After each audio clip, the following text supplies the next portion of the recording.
যে দূরবীন দিয়েও আমরা সিপিএম কে আর দেখতে পাচ্ছি না।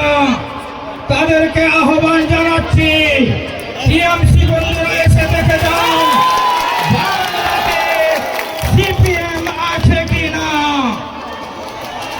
একটু দেখে যান। এবং এটাও হুঁশিয়ার করে দিতে চাই যে আগামী 23 তারিখের নির্বাচনে আমাদের করণদিঘি বিধানসভায় আমরা আমাদের প্রার্থী সাহাবুদ্দিন দাকে বহু ভোটে জিতিয়ে আমরা বিধানসভায় পাঠাতে চাই। আমাদের যা দাবি দেওয়া, যা কথাবার্তা, এইটাকে নিয়ে তিনি যাবেন। আর টিএমসি বন্ধুরা, আপনারা যা করেছেন, বাংলার যে ক্ষতি করেছেন, যে ক্ষতিটা করেছেন, এই ক্ষতিটা বন্ধ করুন, নতুবা আগামী দিনে আরো বৃহত্তর থেকে বৃহত্তর আন্দোলনকে আমরা যাব। সেলিমটা চলে এসছে, আপনারা একটু রাস্তাটা ফাঁকা করুন। বলে অনুরোধ করছি, আপনারা বসে পড়ুন, মা বোনরা বসে পড়ুন, আমার ভাই বোনরা, ভাইরা বসে পড়ুন, দাদারা বসে পড়ুন। আর এই যে আদিবাসী নৃত্যের টিম সামনের দিকে আসছে, এই জায়গাটা ফাঁকা করে দিন।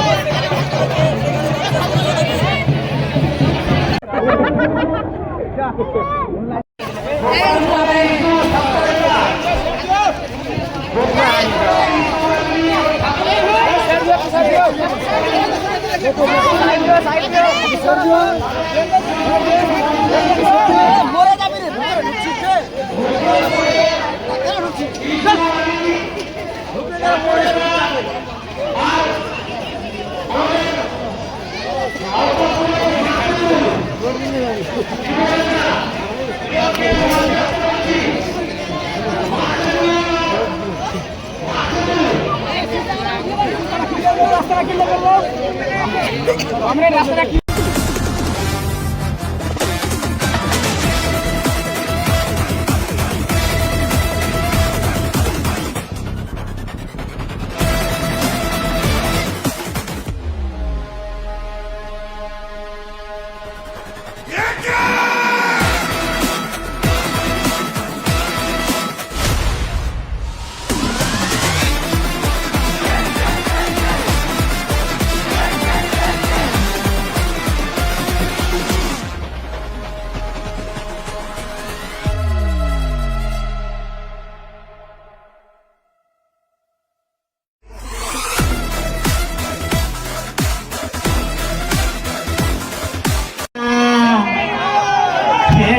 টিএমসি কেউ চিন্তা করিস না, টিএমসি কেউ চিন্তা করিস না, হতে দে ভোট দিয়ে দে সিপিএম কে হেলা করিস না, দে ভোট দিয়ে দে হাজি সাহেবকে হেলা করিস না, ছেড়ে দে টিএমসি কেউ চিন্তা করিস না, ছেড়ে দে টিএমসি কেউ চিন্তা করিস না।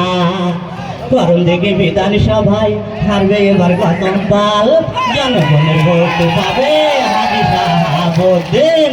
করণদিঘি বিধানসভায় হারবে এবার গতম পাল, জনগণের ভোট পাবে হাজি সাহাবুদ্দিন। তোমরা ভোট দিয়ে দাও, হাজি সাহেবকে হেলা করো না, তোমরা ভোট দিয়ে দাও, হাজি সাহেবকে হেলা করো না, ছেড়ে দে টিএমসি কেউ চিন্তা করো না, ছেড়ে দে টিএমসি কেউ চিন্তা করো না, হতে দে ভোট দিয়ে দে হাজি সাহেবকে হেলা করিস না, হতে দে। তো যাই হোক বন্ধুরা,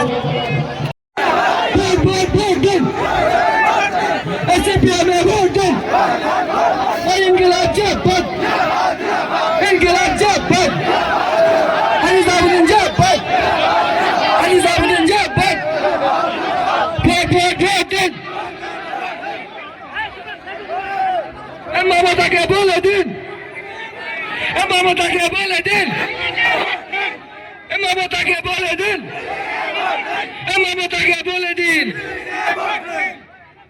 ইনকিলাব জিন্দাবাদ, ইনকিলাব জিন্দাবাদ, ওই দাদাটাকে বলে দিন,